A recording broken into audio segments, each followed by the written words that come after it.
की सीधी तस्वीरें दिखाते मुख्यमंत्री भजनलाल शर्मा की मध्य प्रदेश में है फिलहाल, क्या कह रहे हैं सुनिए। मध्य प्रदेश के लोकप्रिय मुख्यमंत्री डॉक्टर मोहन यादव जी, जिनको आप अभी सुन रहे थे, मध्य प्रदेश के जल संसाधन मंत्री श्रीमान तुलसीराम जी सिलावट साहब, ऊर्जा मंत्री भाई राकेश शुक्ला जी, राज्य मंत्री पिछड़ा वर्ग श्रीमती कृष्णा गौड़ जी, अपर मुख्य सचिव जल संसाधन राजेश राजौरा जी, अतिरिक्त मुख्य सचिव राजस्थान अभय कुमार जी, इस कार्यक्रम में विराजे सभी अधिकारीगण, सभी इस कार्यक्रम में जो एक राजस्थान मध्य प्रदेश का पीकेसी का जो समझौता हो रहा है उसके साक्षी बनने के लिए आए मेरे सभी भाई और बहनों, सबसे पहले तो मैं हमारे मित्र मोहन यादव जी को मैं बहुत बहुत धन्यवाद और साधुवाद देना चाहता हूं कि उन्होंने बहुत लंबे समय से राजस्थान और मध्य प्रदेश की ये जो योजना थी उस योजना को आगे बढ़ाते हुए दोनों राज्यों के मध्य में जो इसका एक समझौता का प्रारूप बना है, उस प्रारूप के आधार पर केंद्र सरकार,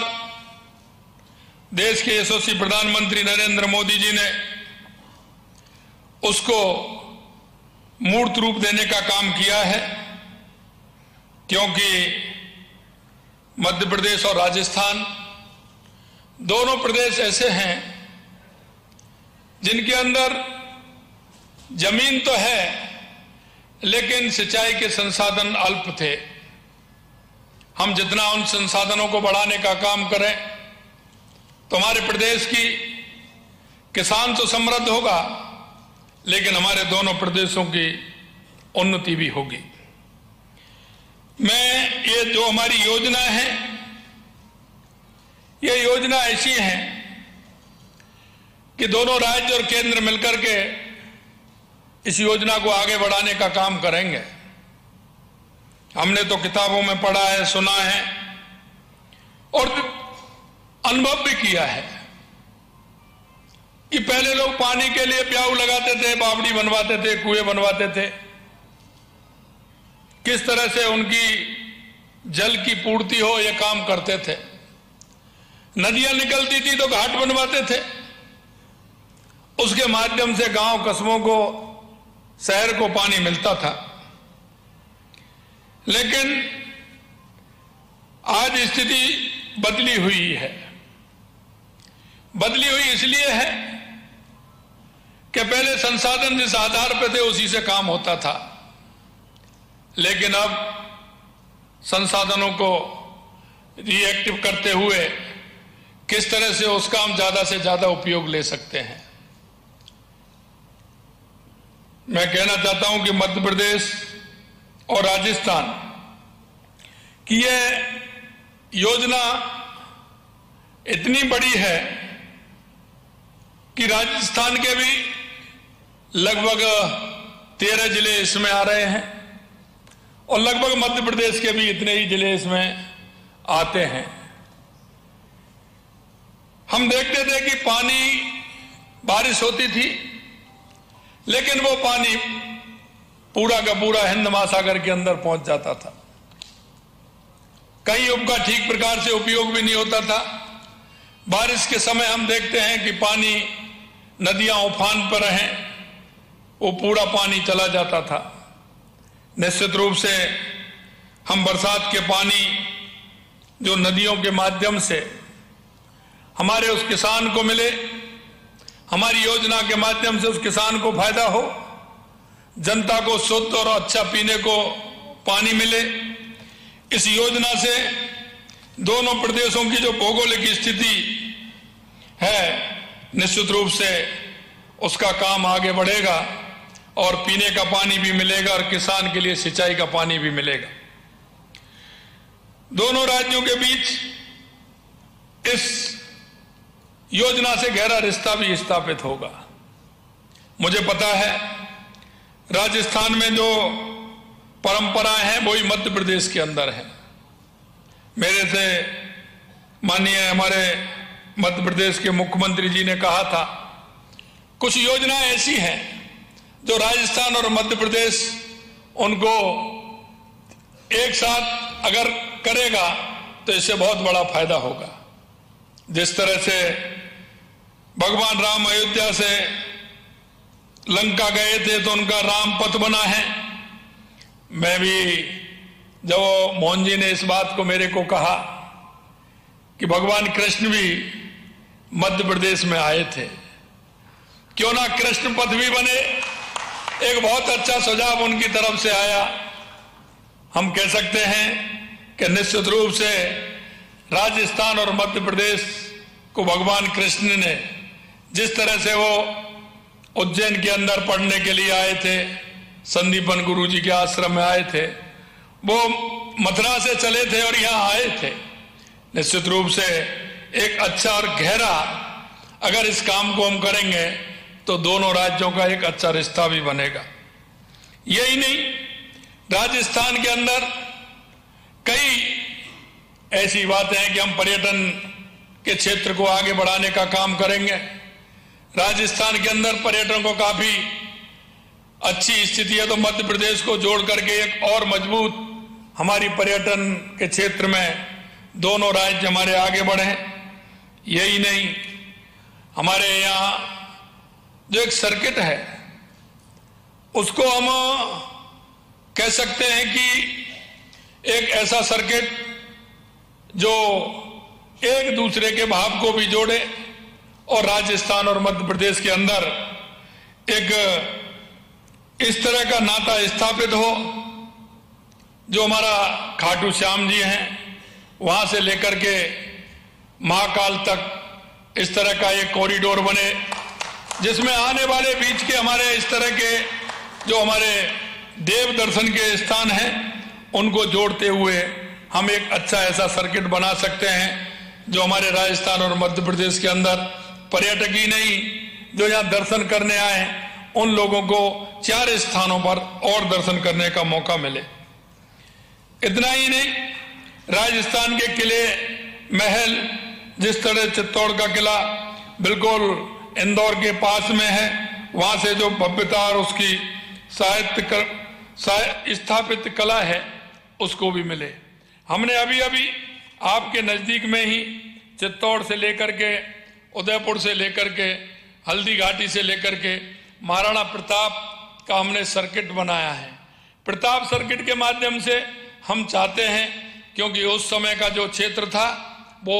इंदौर से लेकर के पूरा हमारे उस चित्तौड़ प्रांत के अंदर, चित्तौड़ क्षेत्र के अंदर जहां महाराणा प्रताप ने आदाताइयों के खिलाफ जो जिस तरह से युद्ध किया,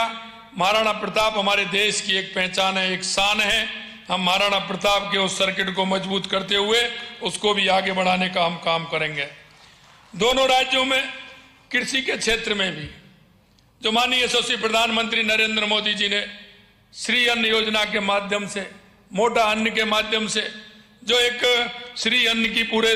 देश में नहीं पूरी दुनिया में श्री अन्न को आगे बढ़ाने का काम किया है, मैं धन्यवाद देना चाहता हूं देश के यशस्वी प्रधानमंत्री नरेंद्र मोदी जी को कि उन्होंने राजस्थान और मध्य प्रदेश के उन किसानों को जो मोटा अन्न पैदा करते हैं उन किसानों को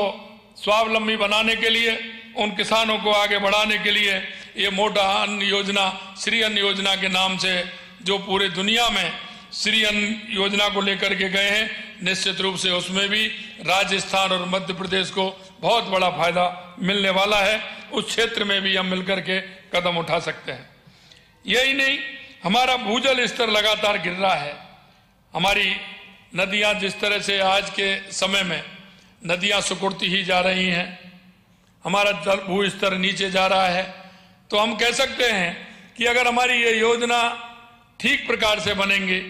पार्वती, काली सिंध, चंबल, पीकेसी की जो हमारी योजना है, ये ठीक प्रकार से जो हमारी ईआरसीपी हम इसको कहते हैं, पुरानी ईआरसीपी की योजना है, ये अगर ठीक प्रकार से हम इसको करेंगे तो हमारा पानी का स्तर भी बढ़ेगा।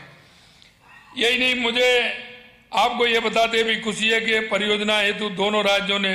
काफ़ी आगे बढ़े हैं और निश्चित रूप से हमारे किसानों को तो फायदा होगा, लेकिन हमारे पीने के पानी का भी बहुत बड़ा फायदा होने वाला है। इसी तरह से आपके यहाँ चीता, हमारे पड़ोस में चीता है, तो वो चीता और हमारा 12 जिला बिल्कुल आपसे लगता है। कभी कभी यहाँ से वो चीते वहाँ निकल जाते हैं क्योंकि वहाँ घास और वो उनको अच्छी मिलती है। तो एक हमारे बिल्कुल आपसे लगे हुए, कभी हमारे रणथंभौर से या वहाँ से टाइगर आपके यहाँ आ जाते हैं। तो इस तरह की योजना बने कि टाइगर जिधर हैं उधर टाइगर भी रहें और हमारा चीता है वो चीता भी उधर रहें। तो दोनों क्षेत्रों की ये, क्योंकि हमारा जो वन क्षेत्र है जहाँ के चंबल निकलती है, वो दोनों क्षेत्र राजस्थान और मध्य प्रदेश के पास पास हैं। उनका भी हम कोई ना कोई प्लान बना करके उस क्षेत्र को भी आगे बढ़ाने का काम करें।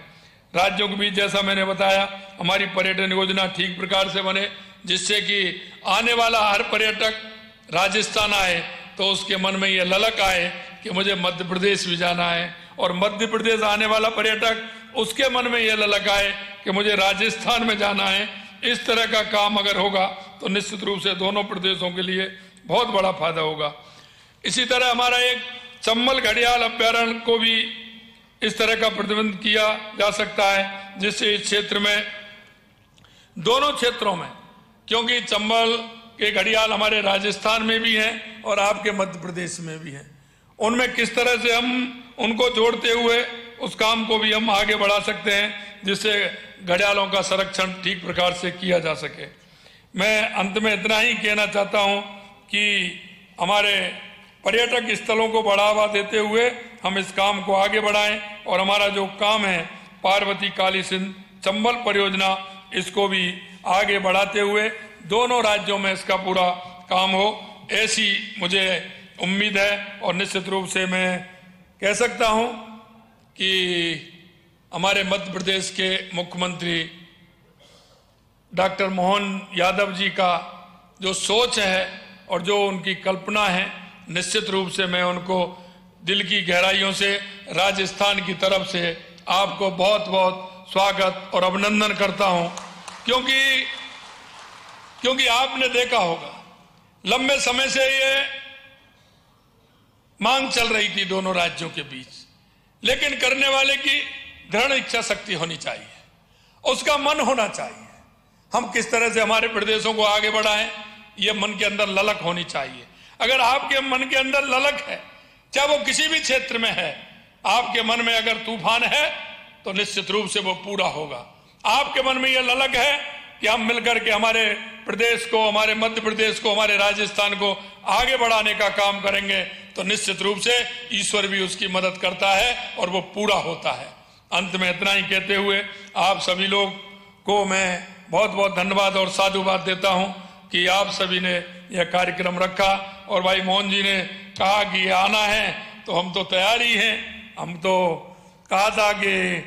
30 तारीख का कार्यक्रम, मैंने कहा 30 तारीख को बिल्कुल आते हैं, और मैं बहुत बहुत धन्यवाद और साधुवाद देता हूं आज इस तरह का आज के समय में, और ये आज कार्यक्रम हो रहा है, और ये हमारी जो एक साझा नीति है जो हमारे दोनों प्रदेशों को बढ़ाने की है, वो आगे बढ़ रही है। मैं बहुत बहुत धन्यवाद और साधुवाद देता हूं। आप सभी को बहुत बहुत धन्यवाद। नमस्कार। जय हिंद, जय भारत, जय राजस्थान, जय मध्य प्रदेश। बहुत बहुत धन्यवाद राजस्थान के यशस्वी मुख्यमंत्री जी श्री भजनलाल शर्मा जी, आपके ओजस्वी वचनों के लिए। और निश्चित ही ये संधि दोनों राज्यों को विकास की नई गति प्रदान करेगी। और अब हम आमंत्रित करने जा रहे हैं जिनके ऊर्जावान प्रयासों से गौरवशाली इतिहास संजोए हुआ मध्य प्रदेश समृद्ध और सशक्त बनता जा रहा है और साथ ही प्रधानमंत्री जी के संकल्प को सिद्धि की ओर जो लेकर जा रहे हैं, हमारे ऐसे प्रिय यशस्वी मुख्यमंत्री जी डॉक्टर मोहन यादव जी से हम तालियों के बीच निवेदन करेंगे कि वे अपने ऊर्जावान वचनों से हम सभी को अभिभूत करने की कृपा करें।